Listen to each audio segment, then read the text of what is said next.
বৰ্তমান আমাৰ শিশুৰ কাৰণে এই আমাৰ শিশুৰ কাৰণে ইয়াতে খানা বনাইছে আৰু খানা বনাৰ এয়া চাওক আপোনাৰ এয়া চাওক এই বিলাহী চাওক এইবোৰ বিলাহী চাওক আৰু ইপিনে চাওক এই আপোনাৰ শৌচাগাৰত খেলুৱৈৰ বাবে পাকঘৰ স্থাপন আপোনাৰ এয়া চাওক পইচা কিন্তু মানুহ ভাল বস্তু দিয়ক এয়া চাওক এই চাওক লেট্ৰিন চাওক দেখিলে আপোনাৰ এয়া চাওক পইচা কিন্তু মানুহ ভাল বস্তু দিয়ক এয়া চাওক এই চাওক লেট্ৰিন চাওক দেখিলে দেখিলেই ঘৃণাত নাক কোচ খাই যাব আপোনাৰ দেখিলে এটা ৰাখিছে ষ্টক এয়া আচলতে মানে এই চামুচ চাওক আৰু এইফালে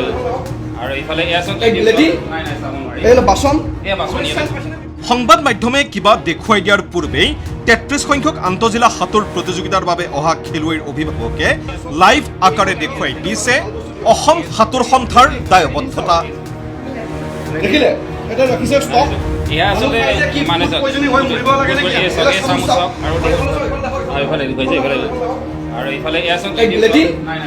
এই বাচন এয়া বাচন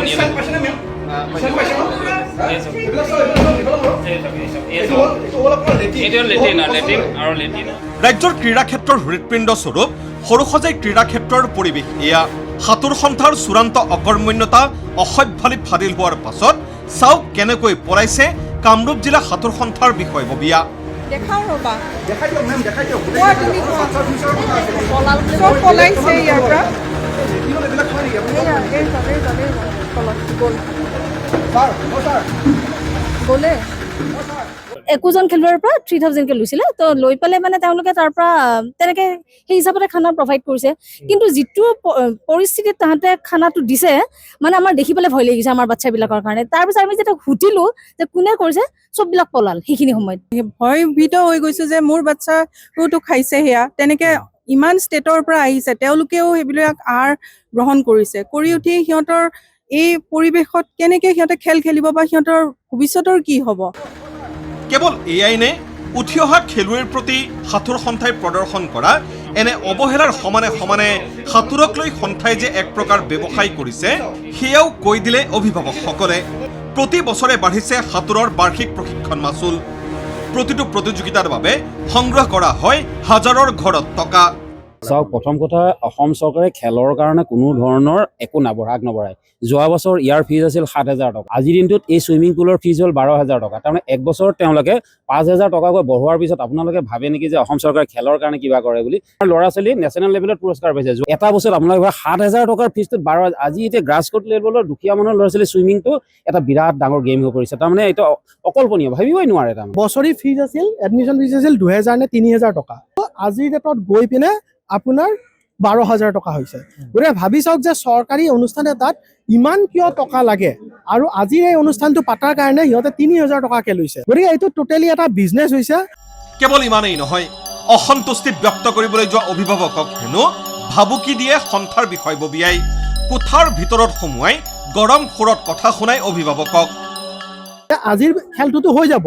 কিন্তু আজিৰ পিছত এই যে 18টা বাচ্চা যে আছে ডাইভিঙত মোৰ আমি এনেকুৱা ইংগিত এটা পাই আছো তেওঁলোকৰ পৰা যেন তেওঁলোকে ডাইভিংটো টোটেলি বন্ধ কৰি দিব বন্ধ কৰি এই আমাৰ বাচ্চাকেইটাৰো মানে খেলাটো ডিছকণ্টিনিউ কৰিব এতিয়া বস্তুটো দেখা গৈছে তেওঁলোকে এইটো বস্তু আমাৰ পাৰ্চনেল হেৰি নিচিনা কৰি লৈছে যে মাজতে ক'লে যে ডাইভিংটো হ'ব নোৱাৰে এতিয়া খেলটো নহ'ব এতিয়া সুধিছে খেলটো কেতিয়া হ'ব নাজানো ঠিক তেনেকুৱা জাতীয় কথা এটা ডাইভিঙৰ নিচিনা উচ্চ মানদণ্ডৰ খেল এটাত যদি আয়োজক সন্থাই গম নাপায় খেলটো কেইটা বজাত হ'ব সেইটো চবত চাই দুখ লগা কথা এটা কামৰূপ জিলাৰ সভাপতি নাহিল আজিৰ দিনটোত কামৰূপ জিলাৰ সভাপতি যিটো ব্যৱহাৰ দেখিলোঁ তেওঁৰ খুবেই সন্তোষজনক নহয় কিন্তু এই গোটেই সমস্ত দায়িত্বটো আচলতে তেওঁৰ ওপৰত আছে আৰু ইমানবোৰৰ পাছত অসম সাঁতোৰ সন্থাৰ সংবাদমেল প্ৰথমে কামৰূপ জিলা সাঁতোৰ সন্থাক জগৰীয়া কৰা হ'ল আৰু তাৰ পাছত ক্ষমা প্ৰাৰ্থনা যিহেতু লেবাৰসকল নিয়োগ কৰিছে জিলা সাঁতোৰ সন্থা আছে অসম সাঁতোৰ সন্থাৰ লগত গতিকে সেই বস্তুখিনি থোৱাৰ কাৰণে সেই সময়ত আমি অসম সাঁতোৰ সন্থাই ভুল স্বীকাৰ কৰিছোঁ আমি ক্ষমা প্ৰাৰ্থী তাৰ কাৰণে বাৰম্বাৰ নমস্কাৰ কৰি আমি সকলোৰে ওচৰত ক্ষমা বিচাৰিছোঁ যে এইটো অজানিতে হোৱা এটা ভুল ইয়াৰ পাছতেই সাঁতোৰ সন্থাই ক'লে ছুইমিং পুলৰ বাবে দৈনিক চৰকাৰক দিব লাগে 40,000 টকা আছে অন্যান্য খৰচো সেয়েহে খেলুৱৈৰ পৰা সংগ্ৰহ কৰে এই ধন এতিয়া আমাক যদি আপোনালোকে কয় 3,000 কেলে লৈছে আমিতো 40,000 টকা পাৰ ডে ভাড়া লৈ ইয়াতে ছুইমিংখন খেলাব লগা হৈছে এটা চৰকাৰী অনুষ্ঠানত আমি তাৰ কাৰণে অসম চৰকাৰক বেয়া নাপাওঁ কাৰণ তেওঁলোকৰ মেইনটেনেঞ্চ আছে আমিতো পকেটৰ পৰা খেলখন পাতিবলৈ এই পইচাটো আমাৰতো ফাণ্ড নাই বেলেগ, আমি ষ্টুডেণ্টৰ পৰাই আমি ল'ব লাগিব।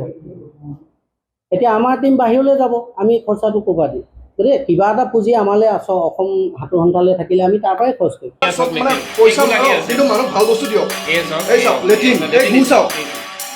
যদি এয়াই হয় তেনেহ'লে ৰাজ্যৰ দৰিদ্ৰ শ্ৰেণীৰ খেলুৱৈৰ বাবে ক্ৰীড়াৰে কেৰিয়াৰ গঢ়া যে এতিয়া কেৱল এক বিলাসী সপোন সেয়া স্পষ্ট। গুৱাহাটীৰ পৰা দীপক ভূঞাৰ সহযোগত ব্যুৰ' ৰিপৰ্ট ND24।